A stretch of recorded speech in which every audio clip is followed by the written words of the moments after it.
RSI Unisma dalam rangka review rutin materi K3 Rumah Sakit di tahun 2020 ini.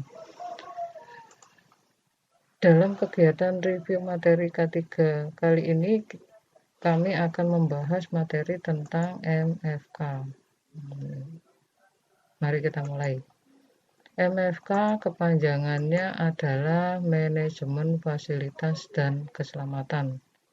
Bukan kepanjangannya Manajemen Fasilitas dan Keamanan, juga bukan Manajemen Fasilitas dan Kesehatan. Jadi ini kepanjangannya, Manajemen Fasilitas dan Keselamatan.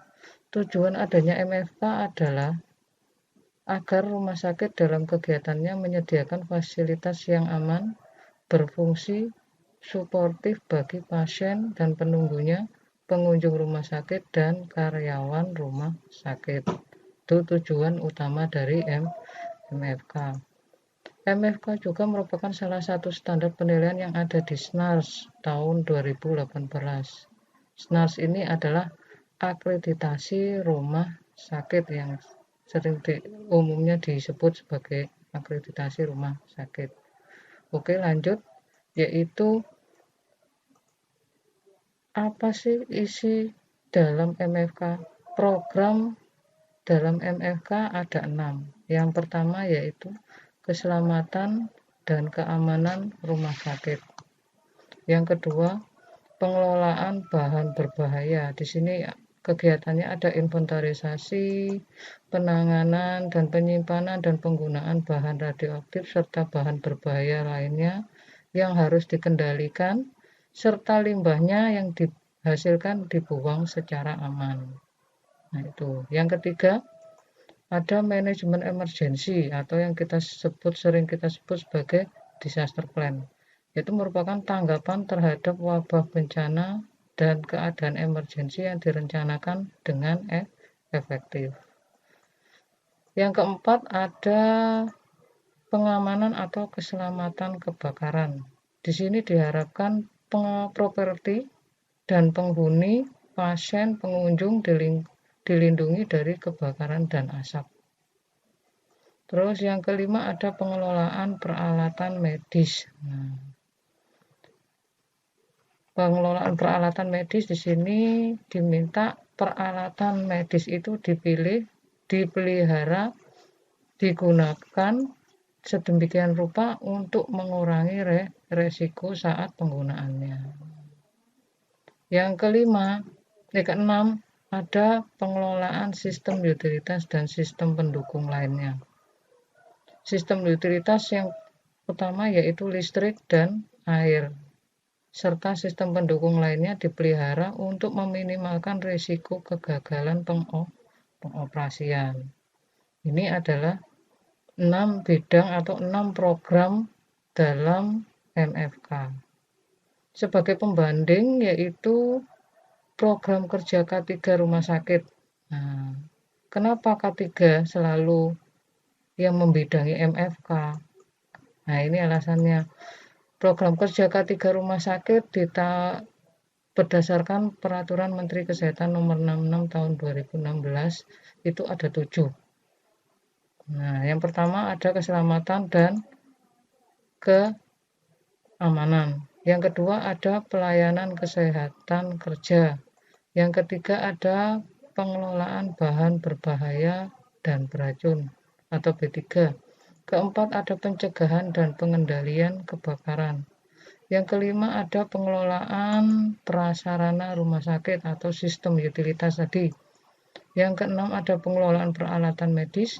Yang ketujuh ada kesiapsiagaan menghadapi kondisi darurat dan bencana. Semua yang ada dalam program kerja K3 merupakan program yang ada di dalam MFK. Makanya kenapa MFK identik dengan K3? Nah, ini adalah jawabannya. Jadi apa yang dikerjakan K3 merupakan apa yang diminta dalam MFK. Seperti itu. Oke, kita akan membahas satu persatu bidang dalam MFK. Kenapa kami bahas?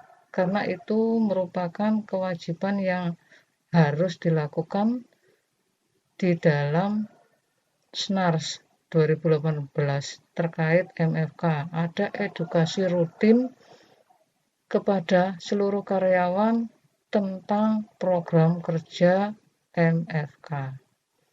Baik, kita mulai. Yang pertama adalah program kerjanya manajemen keselamatan dan keamanan.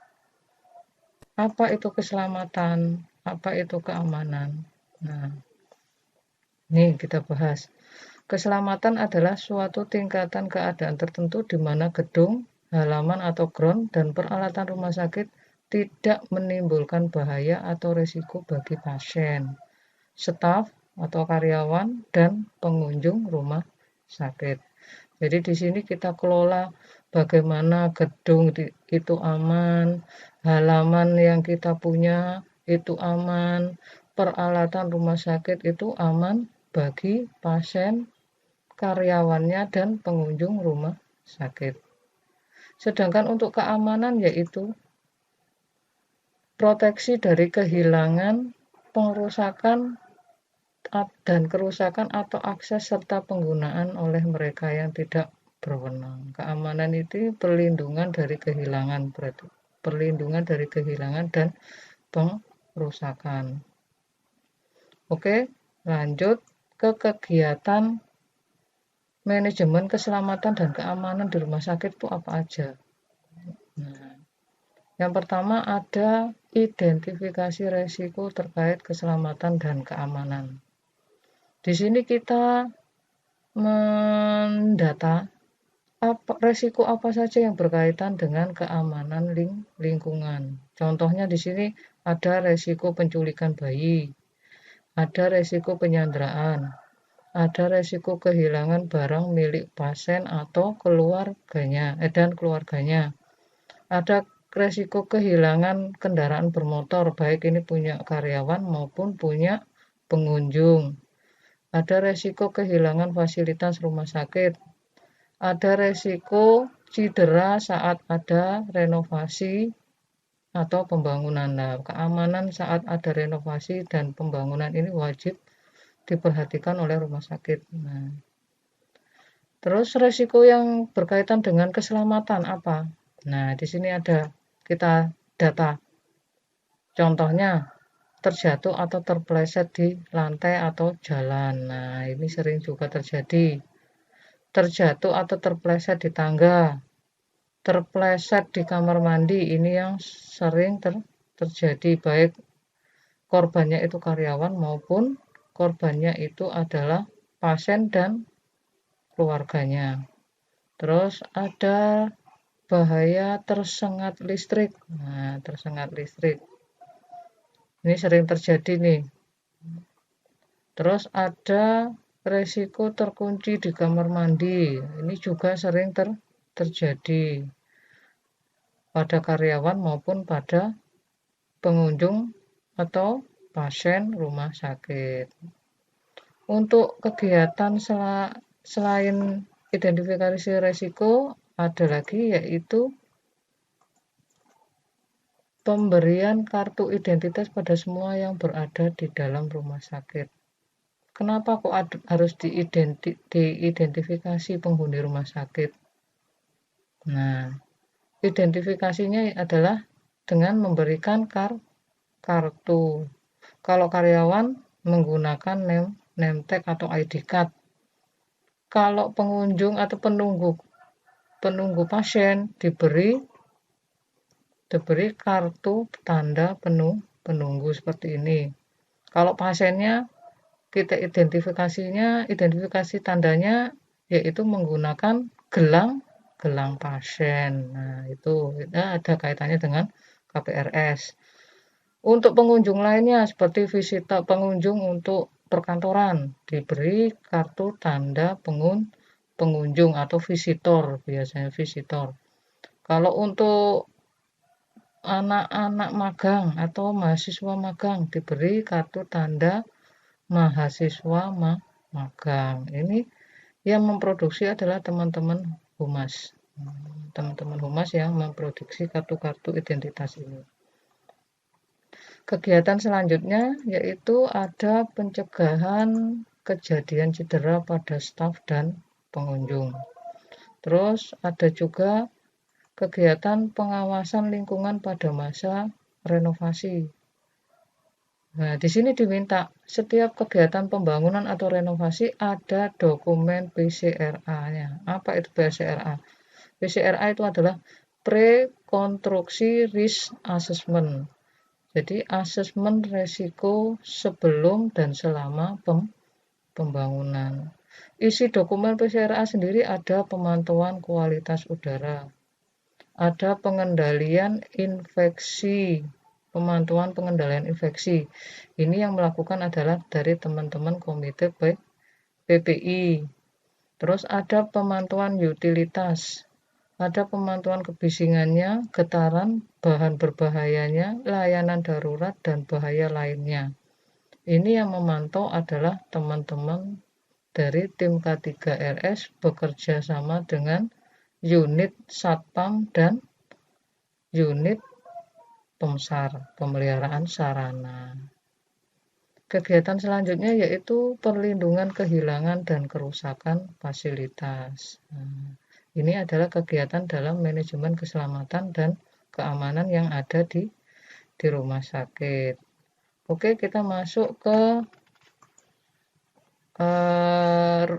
program kerja yang kedua, MFK, yaitu pengelolaan B3 dan limbahnya.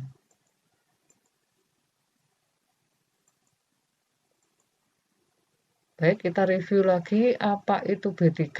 B3 adalah bahan yang karena sifat dan atau konsentrasi dan atau jumlahnya, baik secara langsung maupun tidak langsung, dapat mencemarkan dan atau merusak lingkungan hidup dan atau membahayakan lingkungan hidup, kesehatan, serta kelangsungan hidup manusia dan makhluk hidup lainnya.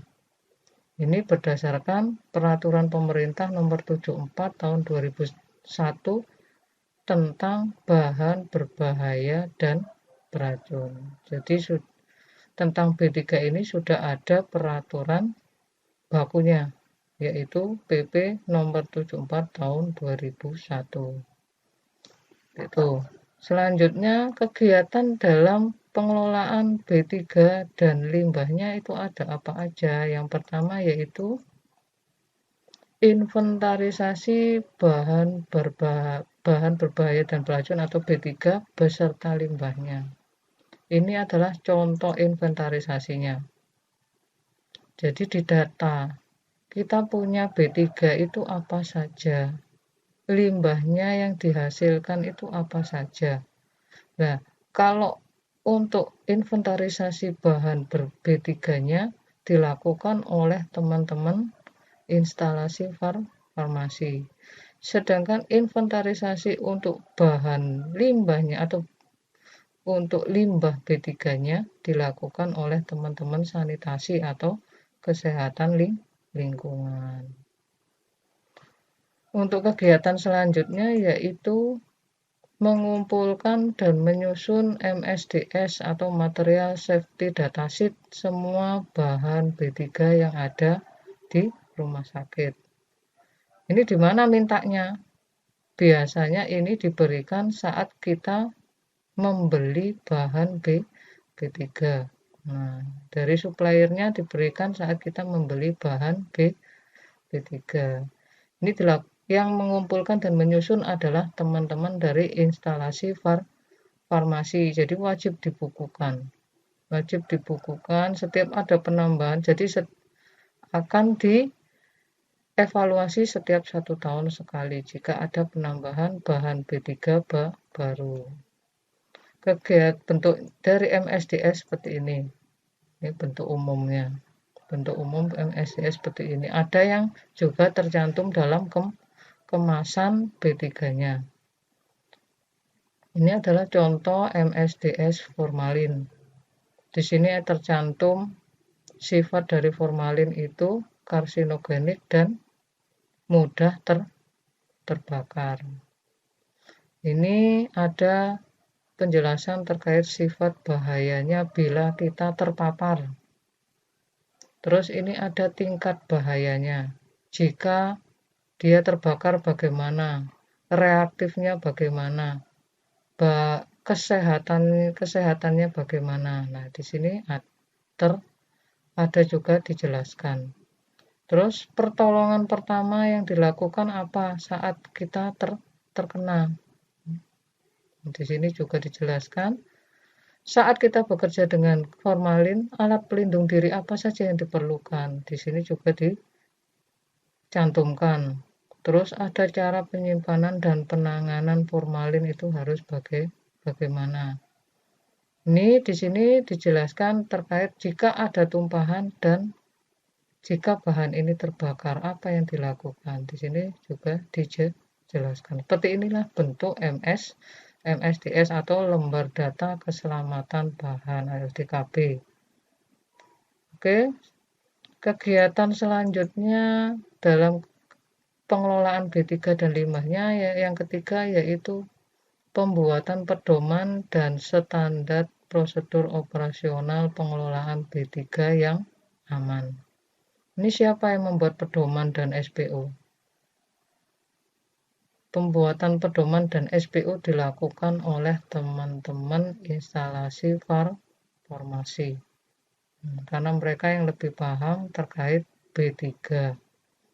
Sedangkan untuk limbahnya juga perlu dibuat pedoman dan SPO. Siapa yang melakukan? Yaitu teman-teman dari sanitasi atau kesling, kesehatan lingkungan. Kegiatan yang keempat yaitu menyiapkan sarana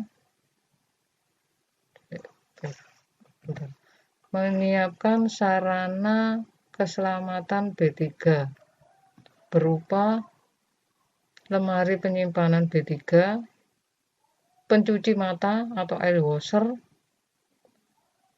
terus alat pelindung diri, simbol B3 dan spill kit. Ini adalah sarana keselamatan jika kita bekerja dengan bahan B3 maupun limbah B3. Dan prosedur penanganan keadaan darurat bahan berbahaya dan beracun yaitu tumpahan bahan B3 maupun limbahnya. Kita harus menyiapkan SPO tata cara penanganan tumpahan. Seperti ini. Untuk kegiatan selanjutnya yaitu edukasi kepada seluruh karyawan terkait pengelolaan B3 beserta limbahnya. Di sini kita edukasikan kepada teman-teman yang pertama pengenalan sifat B3 dan limbah B3. Terus ada edukasi terkait kegiatan pengelolaan bahan B3 itu apa saja dan pengelolaan limbah B3 itu apa saja. Yang terakhir yaitu prosedur penggunaan, penyimpanan, dan pembuangan B3. Ini SPO ini sudah kita sebarkan di setiap ruangan yang menyimpan B3 agar bisa dibaca bersama. Oke, terus kita membahas tentang sarana keselamatan jika ada tumpahan tadi.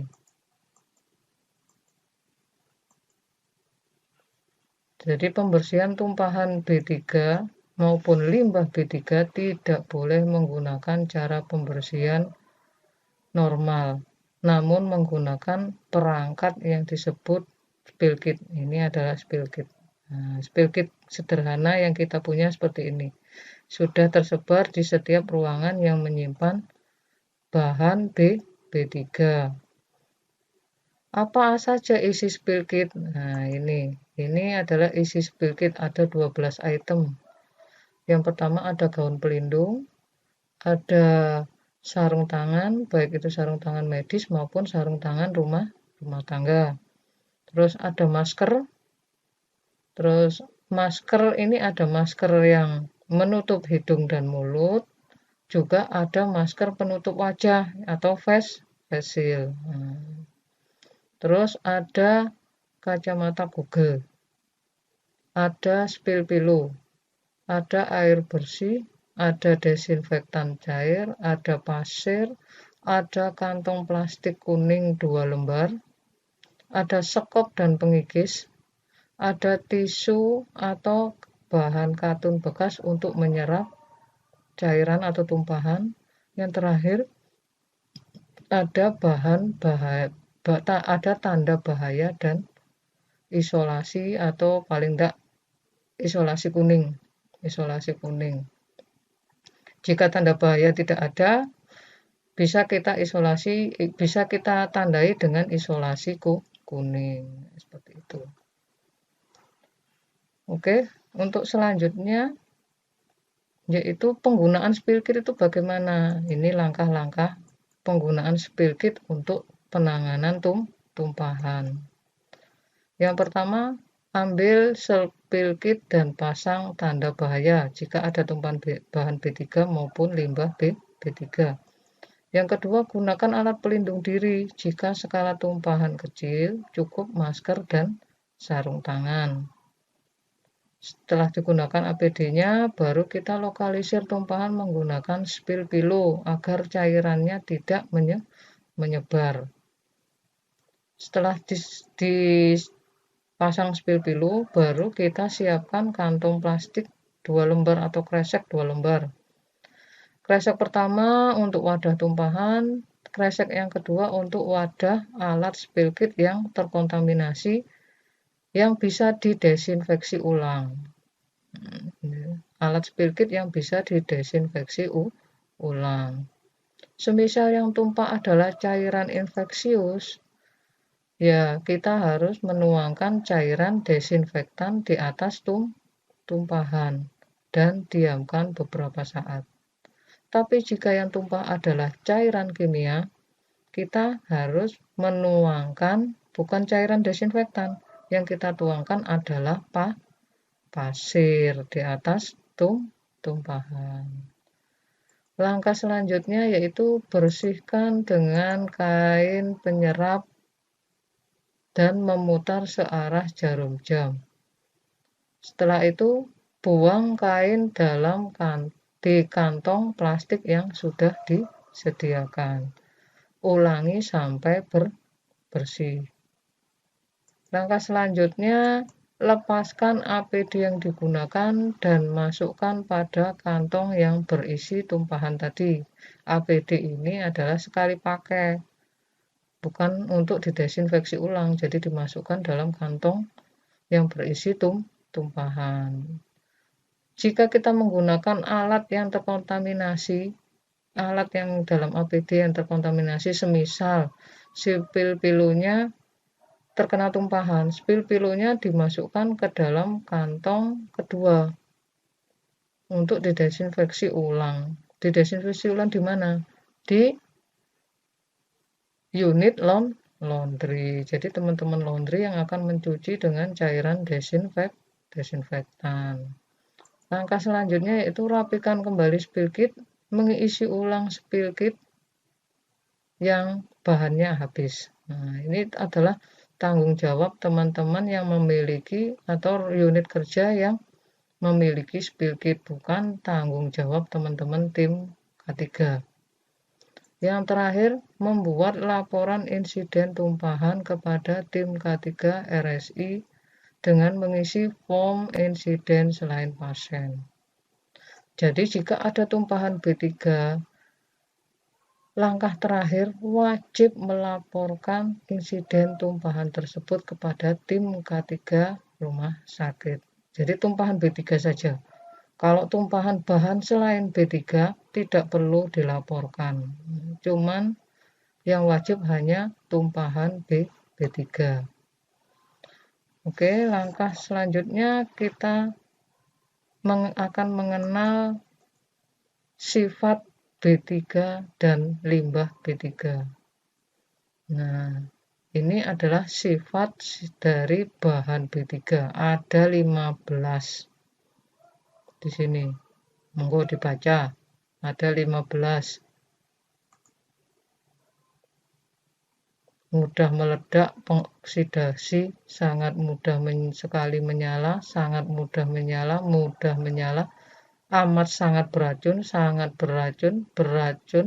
berbahaya, korosif, bersifat iritasi, berbahaya bagi lingkungan, karsinogenik, teratogenik, dan mutagenik. Karsinogenik ini dapat memicu kanker. Teratogenik ini dapat memicu cacat bawaan dari lahir atau cacat pada janin. Nah, ini. Mutagenik dapat memicu mutasi genetik. Ini yang akibat B3 yang sangat-sangat berbahaya. Untuk limbahnya ada 7 sifatnya atau karakteristiknya. Itu bersifat infeksius, mudah menyala, mudah meledak, beracun, korosif, reaktif, yang terakhir berbahaya terhadap lingkungan. Bagaimana kita caranya membedakan bahwa bahan maupun limbah itu mempunyai sifat-sifat seperti ini? Kita akan dimudahkan dengan adanya ini, simbol pada kemasannya. Simbol pada kemasannya atau kalau bahan simbol daripada bahannya, limbahnya. Untuk limbah simbol pada limbahnya. Jadi kalau bahan simbolnya ada 10 dari 15 sifat tadi dibentukkan dalam simbol ada 10 simbol. Ini simbol dari bahan. Kalau limbah tadi ada 7 sifatnya, jika dibentukkan dalam simbol ada 8 simbol. 8 simbol limbah B3. Simbol bahan maupun simbol limbah sama bentuknya. Belah ketupat. Tapi ada pembedanya selain pembeda bentuk gambar yang menunjukkan karakteristik. Pembedanya yaitu adalah garis tepi. Untuk bahan garis tepinya itu merah, untuk limbah garis tepinya itu hitam. Itu pembeda yang paling kelihatan, paling menonjol. Seperti itu. Ini adalah simbol limbah dan bahan. Jadi jangan lupa simbol bahan ada 10, simbol limbah ada 8. Nah, ini teman-teman yang kadang lupa ditanya, simbol bahan ada berapa? 8. Simbol limbah ada berapa? 11. Atau kadang ada yang jawab 10. Terbalik. Nah, terbalik seperti itu. Oke, kita bahas terkait pengelolaan bahan B3. Kegiatannya ada apa aja? Bahan maupun limbah B3 pengelolaannya. Di sini kita lihat ada 5 kegiatan pengelolaan bahan B3. Yang pertama ada pengadaan dan penerimaan B3. Diadakan oleh tim pengadaan rumah sakit, diterima oleh tim logistik medis maupun unit logistik medis maupun unit logistik non medis. Jadi B3 itu ada yang B3 medis, ada yang B3 non medis. Kegiatan yang kedua yaitu pendistribusian B3, didistribusikan ke unit-unit yang meminta. Pendistribusian ini dilakukan oleh teman-teman yang berada di unit logistik. Terus kegiatan yang ketiga yaitu penyimpanan B3. Siapa yang melakukan penyimpanan dan penggunaan B3? Di penggunaan dan penyimpanan dilakukan oleh teman-teman pengguna B3. Jadi unit-unit kerja yang menggunakan B3. Jika ada tumpahan juga ditangani oleh user B3 penggunanya. Yang terakhir adalah kegiatan pembuangan B3. Ini kita bisa lanjut ke sini. Jadi kegiatan pembuangan B3 masuk langsung ke kegiatan pengelolaan limbah B3. Ada 5 kegiatan pengelolaan limbah B3. Yang pertama pemilahan atau segregasi. Jadi dipilah B3 botol limbah B3 yang berbentuk jarum suntik atau benda tajam dipisah dengan yang berbentuk karet, dipisah dengan yang berbentuk botol kaca, dipisah dengan yang berbentuk botol plastik. Jadi pemilahan ini siapa yang melakukan? Dari unit penghasil limbah. Jadi dari teman-teman ruangan. Dipilah, setelah dipilah akan dikumpulkan oleh siapa? Dikumpulkan oleh teman-teman cleaning service. Jadi dikumpulkan oleh teman-teman cleaning service, dibawa ke TPS. TPS tempat pembuangan sementara limbah B3. Di sana limbah tersebut disimpan maksimal 2 kali 24 jam. Kenapa kok disimpan? Tidak langsung dibuang, karena kita tidak mempunyai mesin atau alat pengelola limbah B3. Jadi kita di sini untuk kegiatan selanjutnya seperti pengangkutan dan pemusnahan kita bekerja dengan pihak ketiga, yaitu PT Pria. Nah, jadi pengangkutan limbah dan pemusnahan limbah dilakukan oleh pihak ketiga. Oke, saya akan memberikan pengetahuan sedikit tentang limbah rumah sakit itu ada berapa jenis. Ada berapa jenis limbah limbah rumah sakit. Jadi limbah rumah sakit dibagi menjadi 3, yaitu limbah padat, limbah cair, limbah gas berdasarkan bentuknya. Yang limbah padat dibagi menjadi 2, yaitu padatan non medis dan padatan medis. Padatan medis inilah yang kita sebut sebagai limbah B3. Jadi di sini limbah B3 ada limbah infeksius, limbah patologi, jadi potongan atau jaringan tubuh pasien, limbah benda tajam, yaitu dari pisau operasi atau jarum suntik, limbah farmasi, limbah sitotoksik, limbah kimia. Nah, kimia ini bahan-bahan reagen, limbah radioaktif, limbah kontainer bertekanan, dan yang terakhir limbah dengan kandungan logam berat yang tinggi. Contohnya yaitu merkuri. Nah, ini kandungan logam berat yang tinggi, contohnya merkuri. Seperti itu. Lanjut, yaitu tentang warna kantong plastik limbah B3 padat. Jadi, warna kantong plastik limbah B3 yang padat itu sudah diatur dalam Permen LH nomor 56 tahun 2015. Untuk kantong plastik warna merah untuk limbah radioaktif. Warna kuning untuk limbah infeksius, limbah patologi, dan anatomi. Nah, ini yang warna kuning.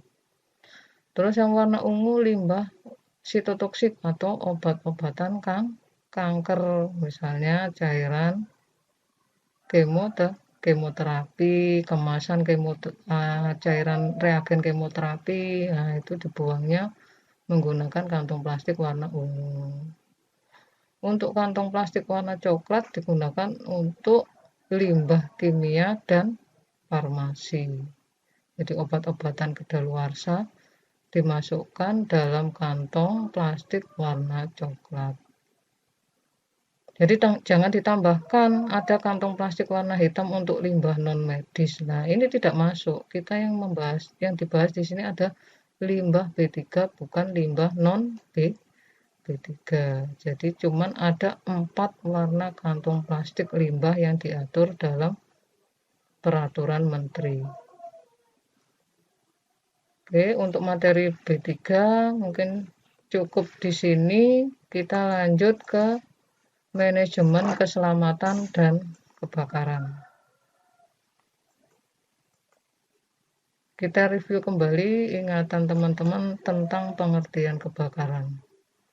Kebakaran adalah nyala api baik kecil maupun besar pada tempat, situasi, dan waktu yang tidak dikehendaki, yang bersifat merugikan dan pada umumnya sulit dikendalikan. Apa tujuan dari manajemen keselamatan kebakaran? Tujuannya untuk memastikan SDM rumah sakit, pasien dan pendamping pasien, pengunjung, karyawan, dan aset rumah sakit aman dari bahaya api, asap, dan bahaya lainnya. Itu tujuan dari adanya manajemen keselamatan kebakaran. Apa saja kegiatan dalam manajemen keselamatan kebakaran? Yang pertama yaitu mengidentifikasi area beresiko kebakaran dan ledakan, atau mengidentifikasi unit yang beresiko bahaya kebakaran dan ledakan. Kita menggunakan tool atau alat yaitu FRSA, Fire Risk Safety Assessment, asesmen resiko kebakaran. Nah, di sini diidentifikasi unit mana yang paling tinggi resikonya terhadap kebakaran. Unit mana yang paling tinggi resikonya terhadap bahaya ledakan. Di sini kita tentukan, diidentifikasi unit-unit yang berisiko kebakaran dan ledakan. Kegiatan selanjutnya yaitu pengendalian kebakaran dengan cara pemenuhan sistem pengamanan kebakaran. Paling sedikit ada APAR, detektor asap dan api, sistem alarm kebakaran, penyemprot air otomatis atau sprinkler, jalur evakuasi, titik kumpul evakuasi, dan ada tim penanggulangan kebakaran. Ini adalah pengendalian kebakaran. Jadi untuk manajemen keselamatan kebakaran sendiri perlu ada pemenuhan sistem-sistem seperti ini, sistem pelindungan kebakarannya. Juga ada pemenuhan terkait tim penanggulangan kebakaran. Oke, untuk kegiatan selanjutnya yaitu frekuensi pemeriksaan, uji coba, dan pemeliharaan sistem pengamanan kebakaran sesuai peraturan yang berlaku. Untuk pemeriksaan sistem proteksi kebakaran atau sistem pengamanan kebakaran ini dilakukan oleh tim K3 rumah sakit. Biasanya diperiksa setiap 1 bulan sekali.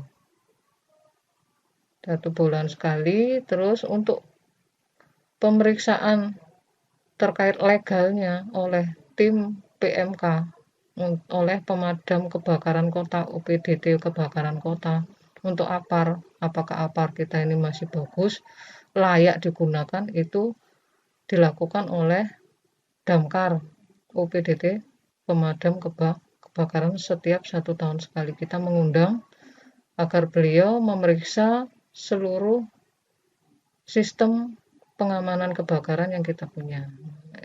Untuk uji coba dan pemeliharaan sistem, uji coba sistem pengamanan kebakaran seperti APAR, uji coba itu dilakukan paling tidak 1 tahun sekali.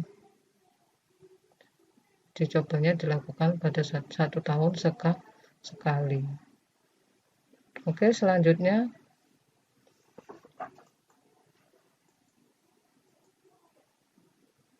ada rencana evakuasi yang aman dari fasilitas bila terjadi kebakaran atau ada asap. Ini masuk ke disaster atau manajemen emergency tadi. Kegiatan selanjutnya ada pendidikan yang perlu bagi staf atau karyawan untuk dapat melindungi secara efektif dan mengevakuasi pasien bila terjadi kedaruratan. Ini masuk ke dalam ada hubungannya dengan kegiatan pada manajemen emergency. Ada partisipasi semasa dalam uji coba pengamanan kebakaran sekurang-kurangnya 1 tahun sekali. Nah, ini biasanya kita lakukan yaitu uji coba penggunaan APAR. Setiap staf dilatih mempraktekkan menggunakan APAR. Seperti itu.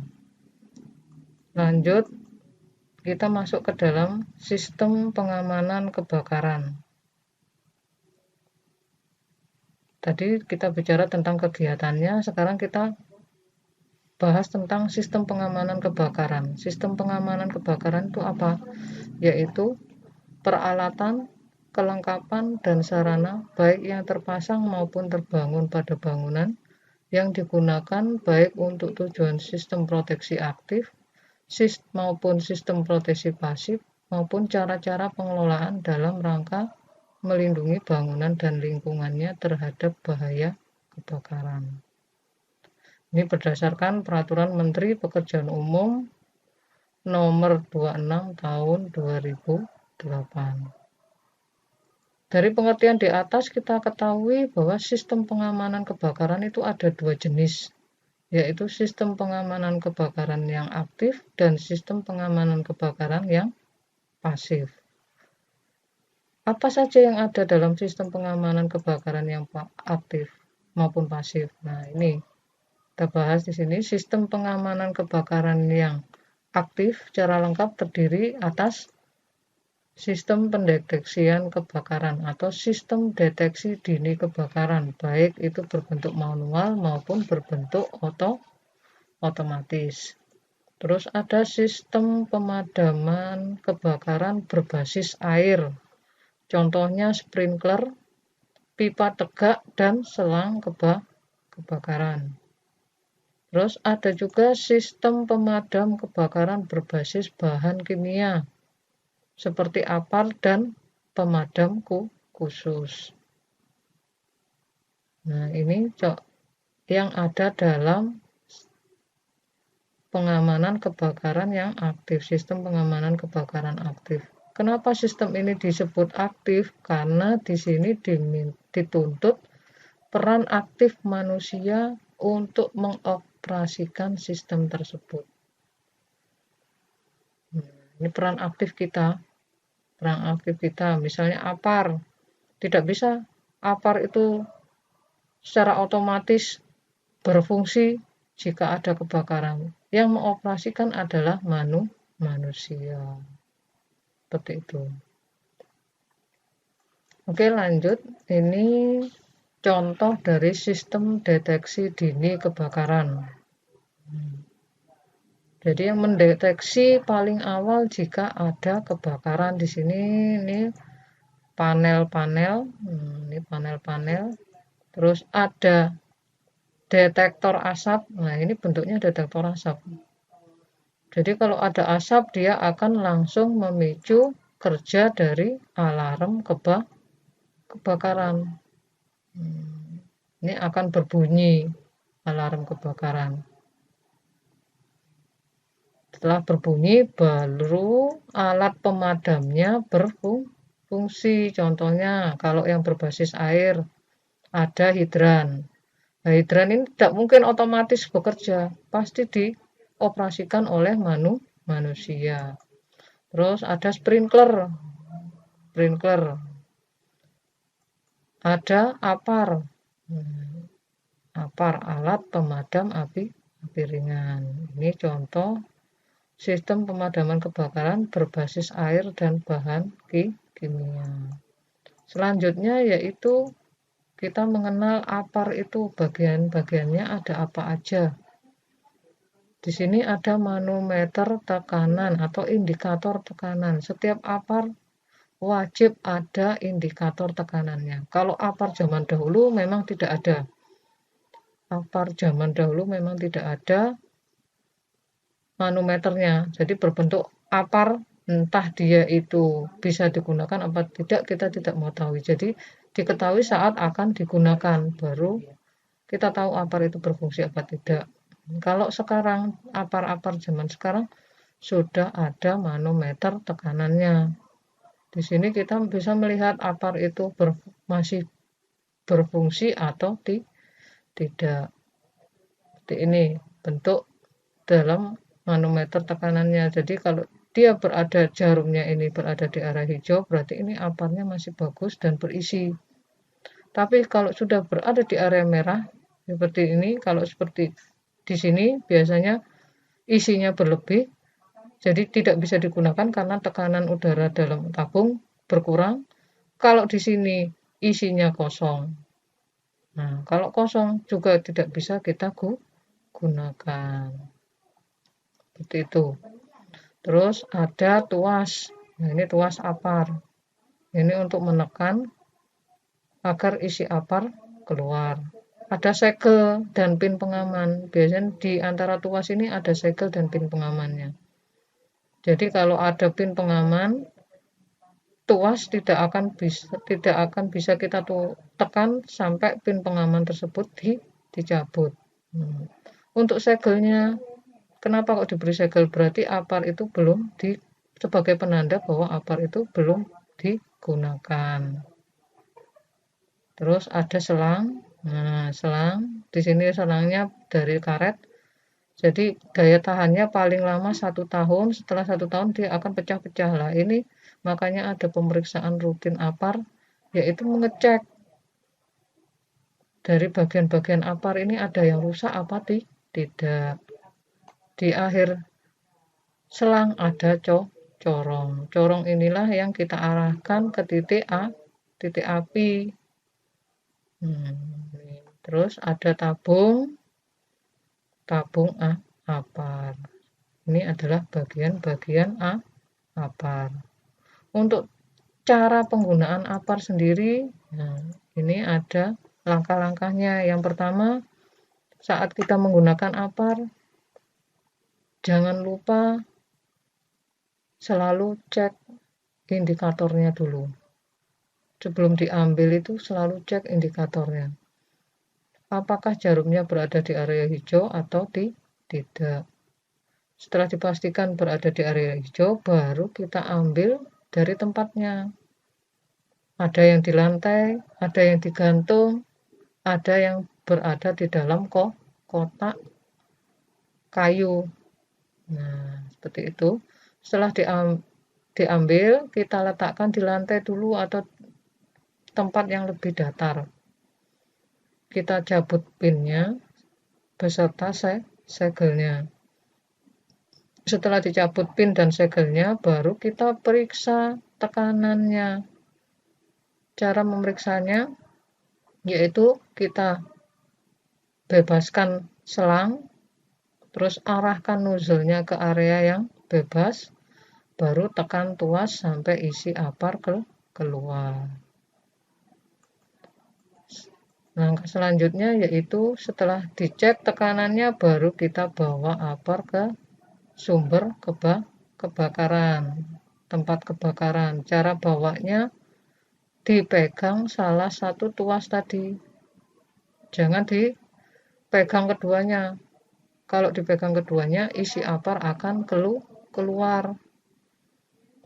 Setelah sampai di tempat kebakaran, isinya habis karena kita tekan selama perjalanan menuju ke tempat kebakaran. Nah, seperti itu. Terus langkah selanjutnya, setelah sampai di tempat kebakaran, paling tidak kita berdiri berjarak 2 meter dari titik kebakaran. Terus perhatikan arah anginnya. Jangan melawan arah angin. Setelah sudah dipastikan semua, baru kita tekan tuas dan sapukan nozzle ke arah sumber api. Disapukan dengan cara perlahan, bukan cepat-cepat. Dengan cara perlahan, disapukan nozzle-nya dengan cara perlahan sampai api padam. Setelah api padam, kembalikan apar ke tempat semula. Jika api tidak padam, aparnya sudah habis, segera meminta bantuan teman untuk melapor ke pos security. Setelah itu, kita mengevakuasi diri. Jangan menunggu bantuan datang, kita evakuasi diri dulu, biar nanti security-nya datang dengan membawa apar tambahan, apar bantuan. Seperti itu.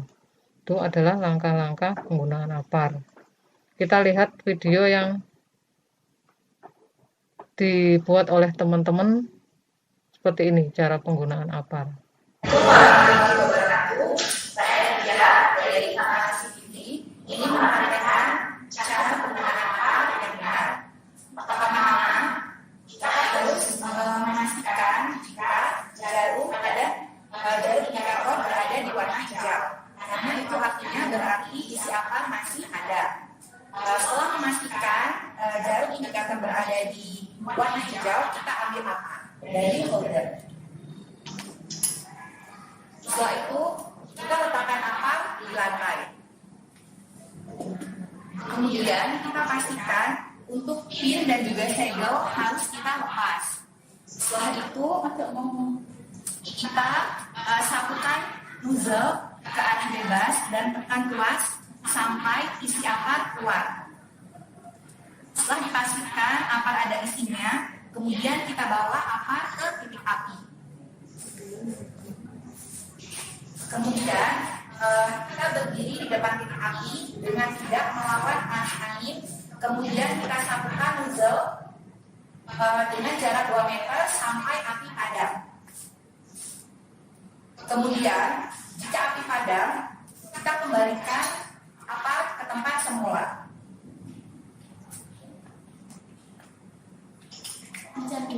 Setelah APAR sudah kembali di tempatnya seperti semula, kita harus melaporkan ke tim K3RS. Jika api belum padam, kita harus evakuasi diri, kemudian kita lapor ke pos security. Sekian penjelasan tentang penggunaan APAR dari saya. Wassalamualaikum warahmatullahi wabarakatuh. Seperti itu cara penggunaan APAR yang benar. Terus pembahasan yang kedua yaitu pembahasan selanjutnya yaitu terkait hidran. Ini belum pernah kita bahas. Hidran itu bentuknya seperti apa?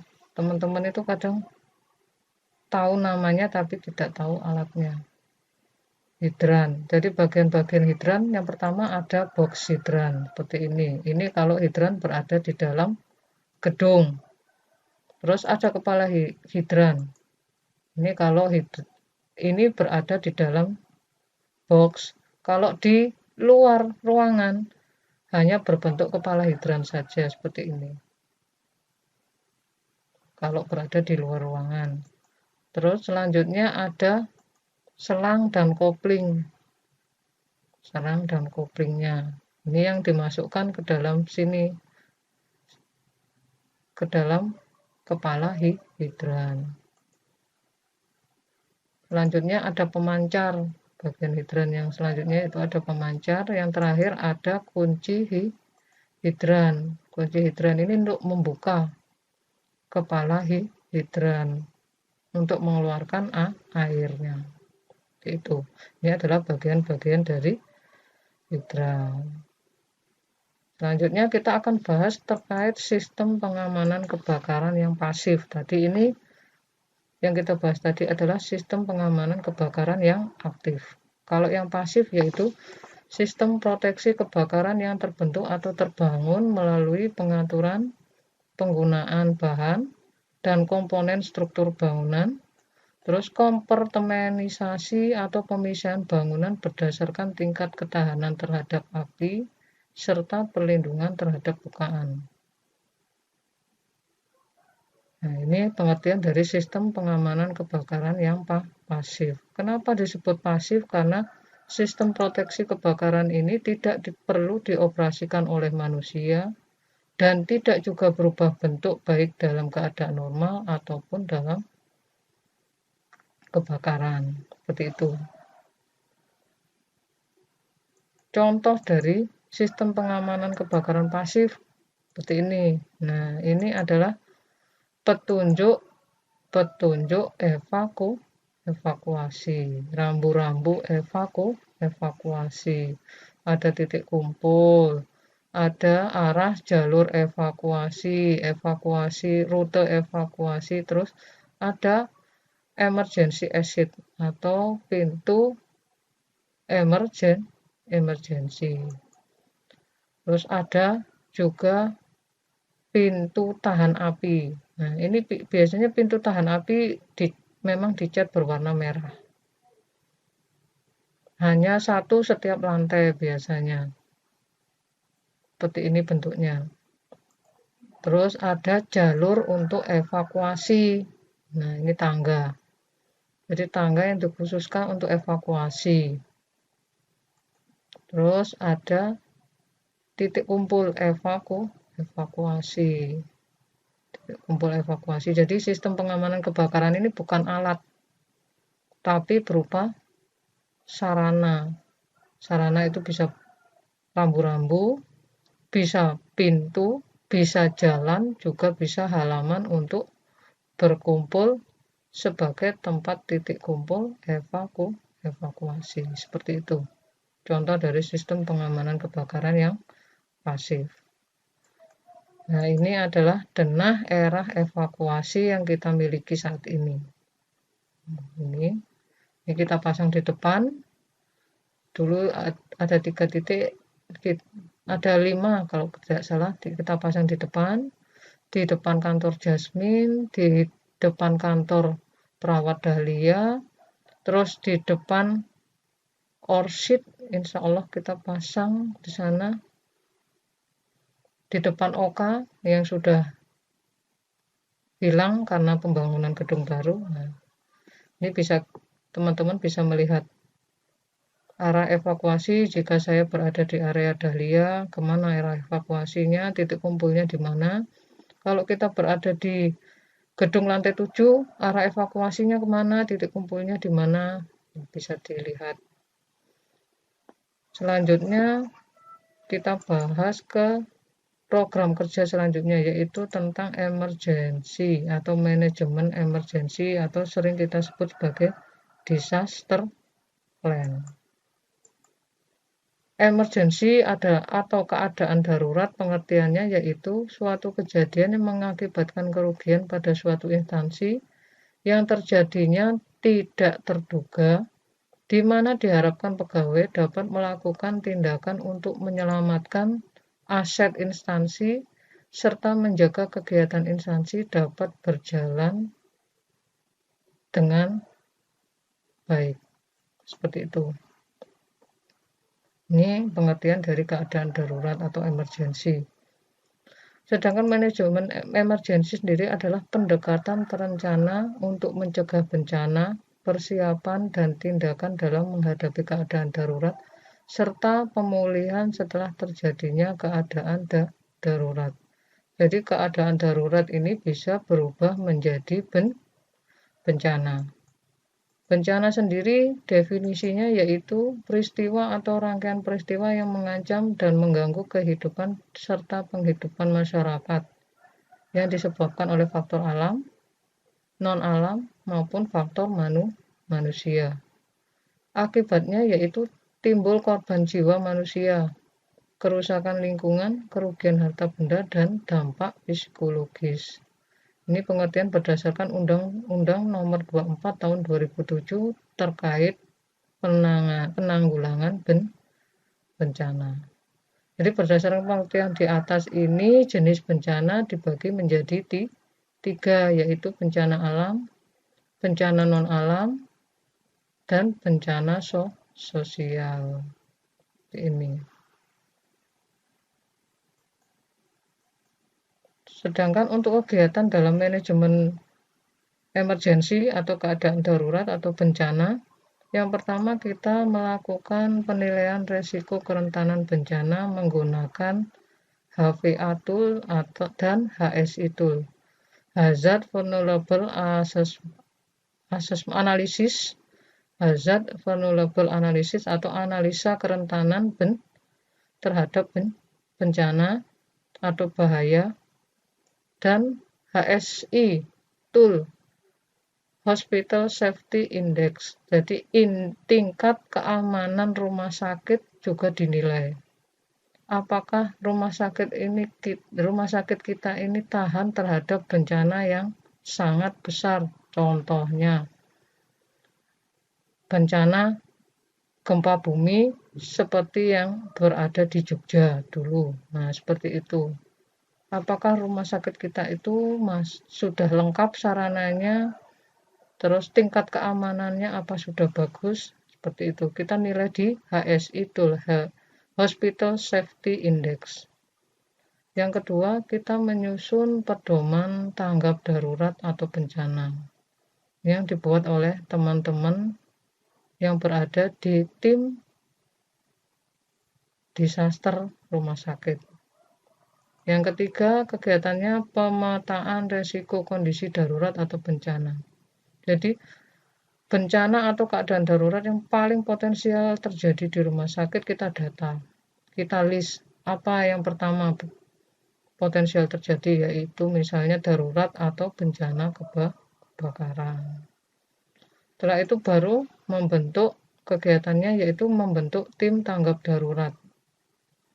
Tim tanggap darurat atau bencana atau tim disaster plan.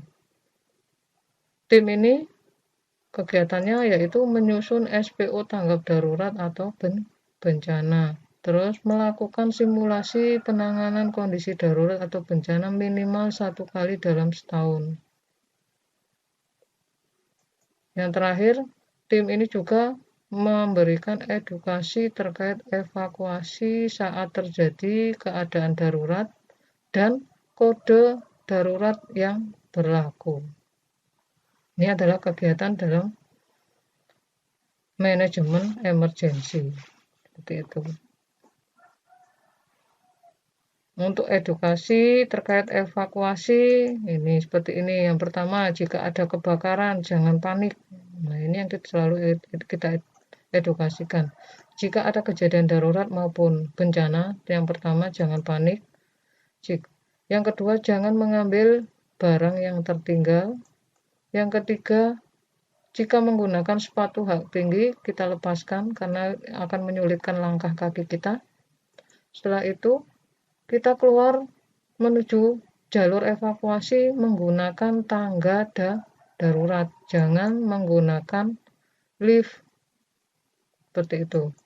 Selanjutnya, jika kita terjebak dalam suatu ruangan yang telah dipenuhi asap, kita berjalan merangkak keluar ruangan. Terakhir, kita berkumpul di titik kumpul evakuasi. Ini langkah evakuasi jika terjadi kebakaran. Bagaimana jika ada keadaan darurat lainnya seperti gempa bumi? Ini langkahnya. Yang pertama, tetap jangan panik kalau ada gempa bumi. Yang kedua, selanjutnya segera berlindung di bawah meja atau benda yang lebih solid dari kita. Jadi jangan berlari keluar langsung keluar gedung, tapi berlindung dulu. Jika goncangan semakin keras atau semakin kuat ataupun gempanya mereda, baru kita tinggalkan ke gedung. Berlari meninggalkan gedung, mengikuti jalur evakuasi yang ada. Selanjutnya melalui tangga darurat. Jika kita berada di gedung bertingkat, jangan menggunakan lift. Terakhir, berkumpul di titik kumpul evakuasi. Seperti itu langkah-langkah evakuasi jika terjadi gempa bumi.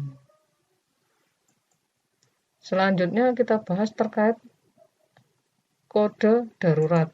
Apa itu kode darurat? Kode atau tanda tertentu yang menyatakan kondisi kedaruratan dalam upaya penyelamatan pasien, keluarga pasien, pengunjung, karyawan, dan seluruh warga yang berada di sekitar rumah sakit Islam Malang. Ini adalah pengertian dari kode darurat. Berdasarkan PMK, Peraturan Menteri Kesehatan Nomor 66 Tahun 2016, kode darurat ada 4. Yang pertama yaitu kode merah untuk kondisi darurat kebakaran. Yang kedua ada kode biru untuk kondisi darurat medis. Yang ketiga ada kode hitam untuk kondisi darurat penculikan bayi.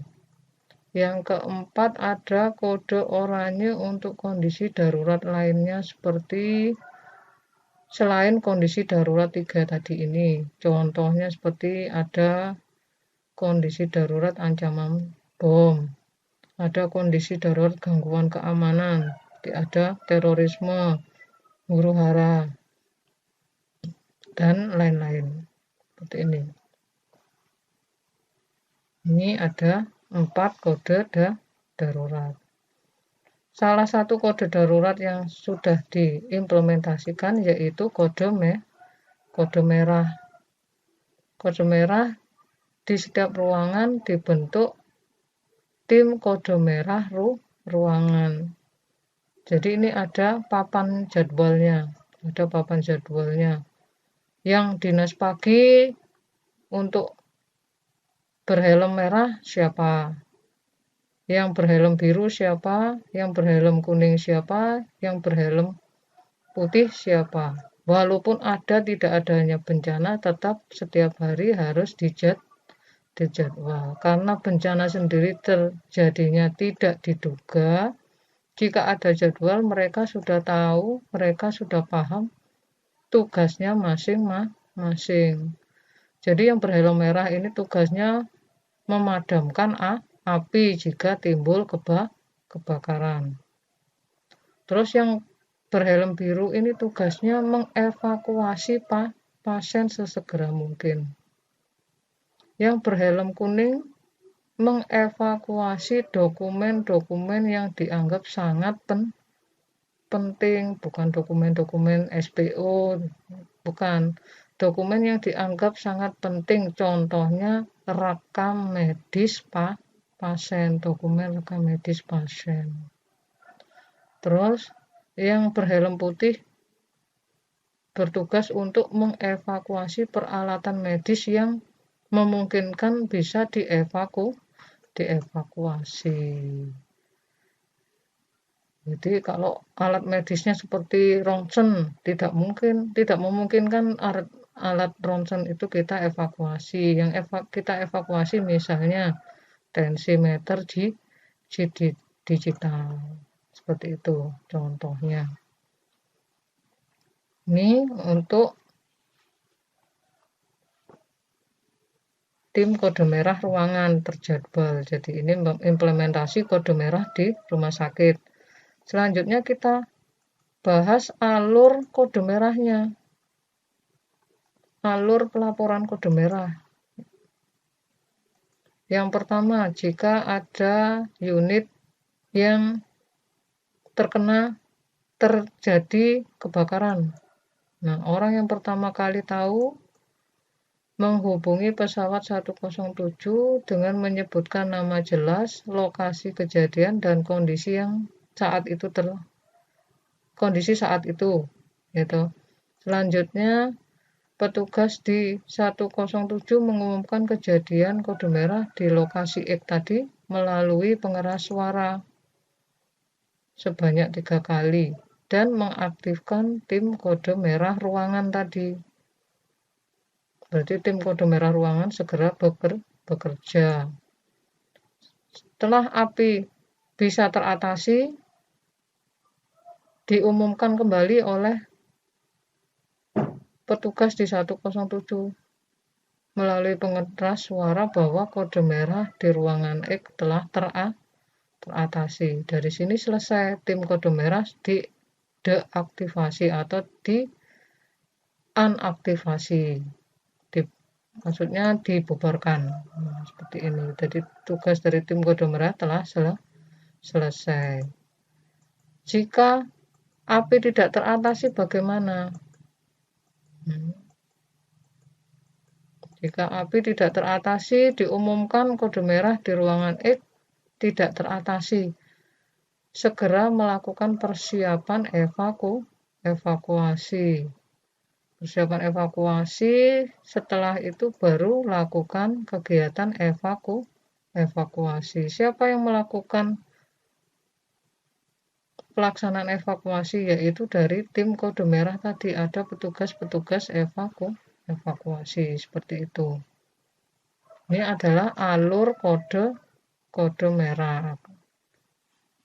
Dari manajemen pengamanan kebakaran ini Mungkin cukup sampai di sini materinya. Kita bahas yang selanjutnya, yaitu terkait program kerja pengelolaan sistem peralatan medis. Ini untuk personel pengelolanya mungkin terbatas di satu unit, yaitu di unit pemeliharaan sarana. Apa itu peralatan medis? Peralatan medis merupakan sarana pelayanan di rumah sakit dalam memberikan tindakan kepada pasiennya, yaitu tindakan perawatan, pengobatan yang digunakan untuk diagnosa, terapi, rehabilitasi, dan penelitian medis baik secara langsung maupun tidak langsung. Untuk pengelolaan peralatan medis dari aspek K3, yaitu mengupayakan memastikan peralatan medis aman bagi SDM rumah sakit, pasien, pendamping pasien, pengunjung maupun lingkungan rumah sakit. Seperti itu. Ini tujuan dari pengelolaan peralatan medis dari aspek K3. Untuk kegiatan pengelolaan peralatan medis sendiri, yang pertama dilakukan uji fungsi rutin secara mandiri dan uji fungsi kalibrasi dari lembaga yang ditunjuk pemerintah. Uji fungsi secara rutin ini secara mandiri dilakukan oleh teman-teman elektromedik. Teman-teman teknisi elektromedik, dia akan memeriksa setiap 1 bulan sekali. Sedangkan uji fungsi kalibrasi ini dilakukan oleh lembaga pemerintah yang ditunjuk, contohnya BPFK. Ini kita ujikan 1 tahun sekali minimal 1 tahun sekali. Kegiatan yang kedua yaitu inventarisasi peralatan medis, pemeliharaan dan perbaikan peralatan medis. Ini dilakukan oleh teman-teman di unit pemeliharaan sarana. Kegiatan selanjutnya yaitu melakukan identifikasi resiko peralatan medis dan mengkategorikan peralatan medis sesuai dengan resikonya. Jadi ada 3 resiko dalam identifikasi resiko peralatan medis. Yang pertama, resiko tinggi. Jika peralatan medis gagal atau salah penggunaan, sangat mungkin menyebabkan cedera serius. Jadi alat medis yang beresiko tinggi ini perlu uji fungsi dan pemeriksaan khusus, maksudnya frekuensinya lebih sering. Contohnya yaitu ventilator. Ventilator jika gagal berfungsi dapat menyebabkan cedera serius, yaitu sentinel, pasien bisa meninggal dunia. Terus untuk resiko sedang, jika peralatan medis gagal atau salah penggunaan tidak memiliki dampak signifikan terhadap pelayanan. Yang terakhir yaitu resiko rendah. Jika peralatan medis gagal atau salah penggunaan tidak menyebabkan konsekuensi yang serius. Nah, seperti itu. Dikategorikan. Jadi mana peralatan medis yang masuk dalam kategori resiko tinggi, mana yang kategori resiko sedang, mana yang masuk dalam kategori resiko rendah. Ini adalah tugas dari teman-teman elektromedis. Nah, untuk langkah pengelolaan peralatan medis, yaitu pertama, buy it right. Membeli peralatan medis dengan benar, bukan yang abal-abal, tapi yang asli, original. Use it right. Menggunakan peralatan medis sesuai petunjuk operasionalnya. Ojo ngawur, jangan ngawur. Jadi sesuai manual booknya. Terus keep it right. Pemeliharaan peralatan medis dengan tepat dan benar. Setelah digunakan, dipelihara dengan benar. Yang terakhir, throw it right. Jika sudah tidak berfungsi, tidak bisa diperbaiki, setelah dipelihara tidak bisa diperbaiki, dibuang sesuai peraturan yang berlaku. Tidak boleh membuang peralatan medis seenaknya sendiri. Sudah ada aturan-aturan yang berlaku bahwa alat medis jika di return atau di recall itu sudah ada aturannya sendiri. Oke, itu yang terkait pengelolaan peralatan medis. Kita masuk ke pengelolaan sistem utilitas. Apa itu utilitas? Utilitas atau prasarana adalah sistem dan peralatan untuk mendukung layanan penting bagi keselamatan pasien.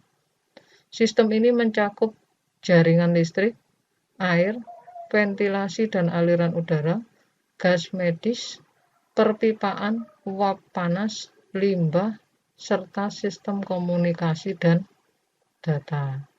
Itulah utilitas. Jadi utilitas adalah penunjang sarana atau penunjang pelayanan selain gedung. Itu. Kegiatan dalam pengelolaan sistem utilitas yang pertama, memastikan penggunaan listrik, air, tata udara, genset, lift, gas medis, jaringan komunikasi, mekanikal dan elektrikal, dan instalasi pengelola limbah aman. Yang kedua, melakukan uji fungsi atau kehandalan sumber alternatif utilitas utama yaitu listrik dan air, selalu siap siaga dalam menghadapi kondisi darurat. Misalnya, kondisi daruratnya yaitu PDAM tidak bisa mensuplai kebutuhan air satu kota. Nah, itu kondisi darurat. Kita sumber air utamanya berasal dari PDAM, misalnya berasal dari PDAM. PDAM ternyata ada kerusakan total, tidak bisa mensuplai kebutuhan air kita. Kita harus punya sumber alternatifnya, yaitu sumur. Nah, sumur ini untuk satu rumah sakit cukup enggak satu saja. Nah, kita uji kehandalannya. Ternyata dalam satu rumah sakit kita butuh lebih dari satu sumur. Lebih dari satu sumur, kita buat sumur-sumur lagi. Misal kita butuh 5 sumur di 5 titik. Misal Dahlia butuh 1 sumur. Gedung depan butuh 1 sumur. Di Jasmine butuh 1 sumur, gedung belakang butuh 1 sumur. Nah, seperti itu. Jadi kita uji apakah saat aliran suplai air utama mati atau terputus, bisakah sumur-sumur ini memenuhi suplai ke unit-unit tersebut. Seperti itu. Ini wajib dilakukan paling tidak 2 kali dalam 1 tahun. Ini tugas dari teman-teman pemeliharaan sarana dan dilaporkan kepada direktur hasil evaluasi, hasil uji fungsi tadi. Seperti itu. Kegiatan yang ketiga yaitu pemeliharaan dan perbaikan sistem utilitas. Ini yang dilakukan oleh teman-teman pemeliharaan sarana. Nah, ini cukup sekian mungkin dari sistem utilitas. Hanya sebatas ini saya bisa memberikan pengetahuan karena sistem utilitas itu sendiri dilakukan oleh unit yang memang sudah bertugas untuk pemeliharaan utilitas. Tidak semua unit diminta untuk melakukan pemeliharaan utilitas. Unit pemeliharaan sarana yang lebih berperan dalam pemeliharaan sistem utilitas rumah sakit. Mungkin cukup sekian materi yang bisa saya sampaikan terkait MFK dan isi-isinya MFK itu apa saja. Semoga teman-teman bisa menyerap materi apa yang saya berikan tadi dan bisa berguna ke depannya untuk rumah sakit. Sekian dari saya. Wassalamualaikum warahmatullahi wabarakatuh.